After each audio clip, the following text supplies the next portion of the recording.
According to new federal reports, homelessness is reaching a record high. And is anybody surprised when wages are barely increasing compared to the cost of living?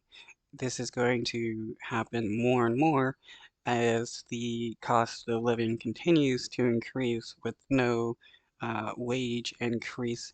People can't afford rent or buying a house anymore while having to, try to afford everything else along with, not really getting anything. Take a drive down Los Angeles' Skid Row, filled with tents, people, and growing frustration. If I can get back in to another residence, then I won't make the same mistakes I made before. According to new federal data, a record number of people are now unhoused, more than 653,000, a 12% population increase since last year. Mel Tilakaratna runs a nonprofit that provides free showers to people living on the street. The system is completely overwhelmed. Tilakaratna points to a rise in housing costs, the opioid epidemic, mental health issues, and the migrant crisis as factors exacerbating the problem in LA. We have families. And the United States has more than enough money to be able to provide these people with housing. I mean, just look at the, 14 dollars that we sent to Israel and the amount of money we're sending to Ukraine. We could use that same amount of money to provide these people with houses.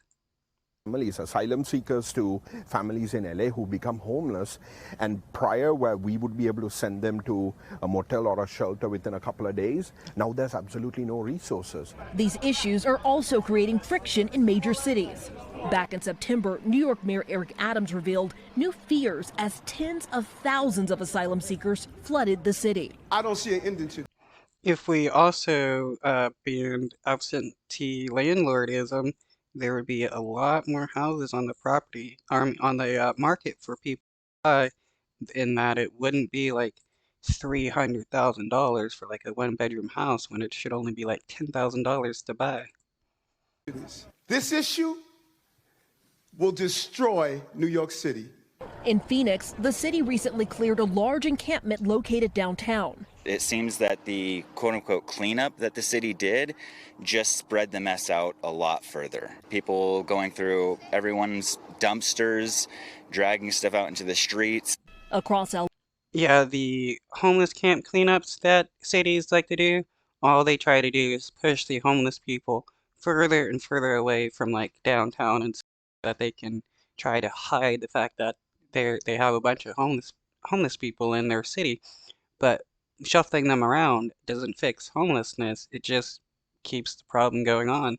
LA officials have tried to clear out encampments. They come hit tents and then all your stuff will be gone. This year, Los Angeles County declared a state of emergency. Since then, officials say they have provided health services, counseling, substance abuse treatment, and found temporary housing for more than 15,000 people and permanent housing for more than 8,000.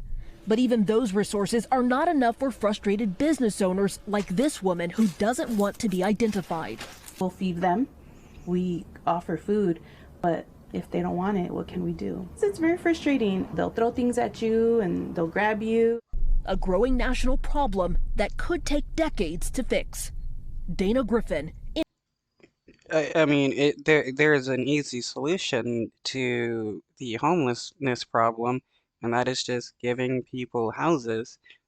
Why they're homeless, they don't have a house.